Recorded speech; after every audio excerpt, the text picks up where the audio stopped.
Hey, what's up, guys? Gonna be doing a movie review today, and that is Back to the Future Part 2. Now, this film came out in 1989, and it was directed by Robert Zemeckis and written by him as well, along with Bob Gale, once again. And it stars Michael J. Fox, Thomas E. Wilson, Christopher Lloyd, Leah Thompson, and Elizabeth Shue. And it's a film that when I initially saw in the theater back in the day, it was exciting to see the film. I thought it was really smart and clever, and, it was really fun, and walking out of the theater and just, thinking about what I just saw for the first time. I remember liking it, enjoying it, but I also felt like there was something missing, like it was missing, like, some of the heart, like the first film. The first film had a lot of heart to it, and it felt like the writing wasn't quite like the first film as far as, the way the characters were written. It was a little bit more spectacle and special effects, and they're more focused on that, and more wackiness and crazy comedy type of stuff. And it felt like they were kind of being a little too silly in some areas, and their depiction of the future, and but I still enjoyed it, but it was missing. It felt like it was missing some things, just the heart, like the first film, that had a lot of heart. And also it was missing Crispin Glover as George McFly. He's not in this film. I know there's a different actor that plays George McFly in this, but he's just not as good as Crispin Glover. It's a shame that, he didn't, star in this film. But, yeah, it's one of those movies that, when I initially saw it, I thought it was good, but also could have wished it was a little bit better, maybe. But, when the first film was such a classic, so, when you go and see a sequel, and it's like that with every film, the first film is usually the best one, and then the sequels that follow are kind of like, sometimes they're good, sometimes they're better, which is rare. But in this particular film, it was good. It was, a pretty good sequel. It honored the first film, but it was just missing certain elements to it that what really made the first film work. It was such a rich story, and the characters, but still, it's still a fun film. It's still a film, throughout the years, it's a film. It's still a great sequel. It's definitely a film that I enjoy watching. You know, you know. I think this film had a lot of mixed reactions with a lot of people, and I think it's mainly because it's just they amped it up with the comedy. And basically it starts off how the first film ended. You know, Doc Brown, which he survives, because Marty warns him in the past that he gets killed in 1985. And first, Doc Brown doesn't want anything to do with it. He doesn't want to mess up, the space-time continuum.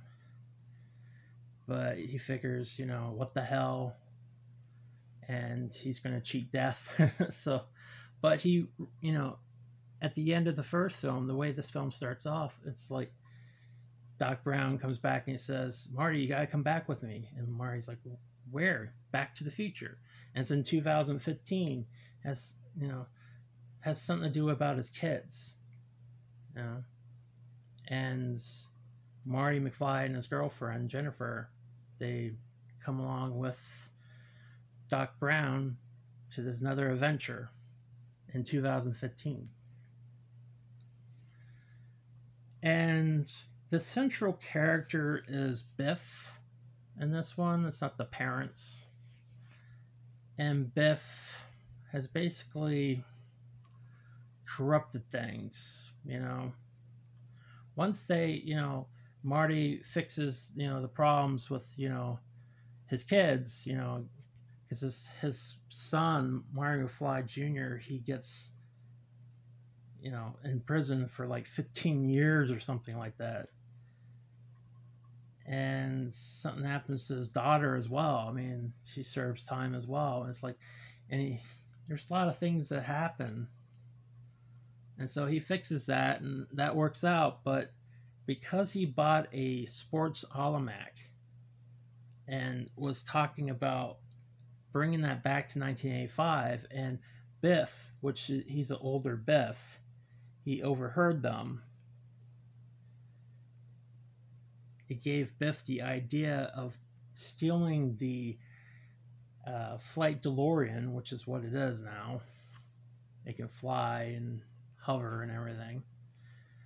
And he steals the DeLorean, flight DeLorean, and goes back to 1955 to give it to his younger self, this sports almanac, so he can bet on a bunch of stuff, you know, on this, you know, baseball games and all this stuff, football, whatever.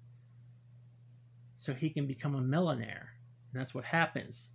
He goes to 1955 to change things, and then comes back to 2015, and then Doc Brown and Marty McFly, then they think they're done, you know, everything's fine and everything, and then they go to 1985, and it's a alternate 1985 where now Biff, you know, is this multi-millionaire, and he's married to Lorraine, which is Marty McFly's mom.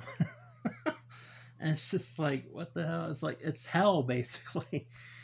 And they got to fix that. And they got to go back to 1955 to fix all that. Because George McFly actually got killed by Biff. He shot him. It's crazy. So he has to go back. Marty McFly has to go back to 1955. And now there's 2 of Marty McFly's and 2 of Doc Brown's, because they're going back at the same time as the first one. It gets kind of confusing, but it's pretty cool with paradoxes and time travel and all that stuff. So it's a really fun sequel. It's very clever and slick, and that's what I like about the film. It's very innovative. It's still, you know, I do like, you know, all the things it has to offer as far as time travel, and, you know, I do like the future, you know, setting of 2015, you know, flying cars, and, you know, I thought it was cool, the Nike shoes he has, you know, the jacket he has, it's it can adjust and fit you, and it can dry. The hoverboard, that's the coolest thing about this movie, is the hoverboard. I thought that was so cool. To this day, I would, you know, I still want to have a hoverboard. That thing is so cool. But yeah, there's a lot of cool things about this. The Jaws 19, shark still looks fake, you know. There's a lot of funny parts. It gets wacky and crazy because you got like 4 or 5 different Michael J. Foxes playing different parts. You got a young Michael J. Fox, you know, playing Marty McFly, older Marty McFly in 2015.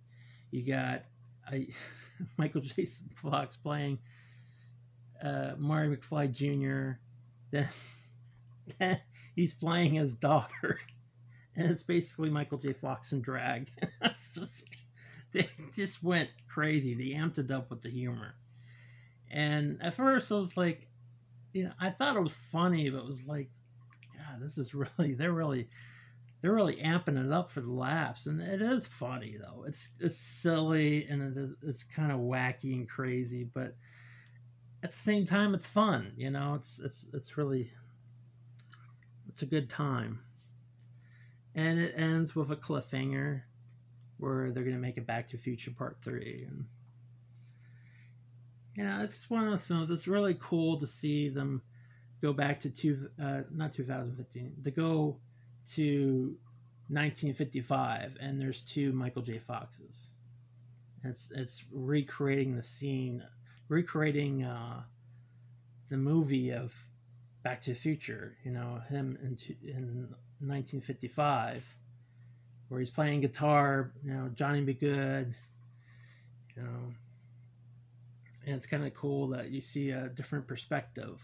You know, it's interesting to see. You know, the special effects were pretty innovative, and it was a state of the art. It was major back then, revolutionary at the time. But yeah, I mean, there's a lot of things to say about this film that is just fun and cool and different and interesting, and it's very different from the first film. They do have a little winks here and there of recreating scenes just for fan service. A lot of product placement, as always, with Pepsi and Pizza Hut and all that kind of stuff. And yeah, there's a lot of great things to say about this film. But, you know, as a sequel, it's a great sequel. You know, it's a great trilogy. It's not as good as the first film, because the first film's a classic, but as a sequel, it's pretty damn good. And it still holds up. And this film's came out in 1989 and it still holds up, you know. Special effects are still pretty cool. And yeah, that's pretty much all I have to really say about the film. You know, it's a good time. It's an entertaining film, fun, wacky, crazy, silly. Just, you know, it's just one of those movies, you know. It's a great flick.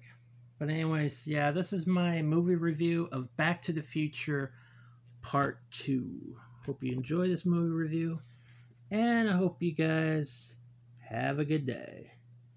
Take it easy.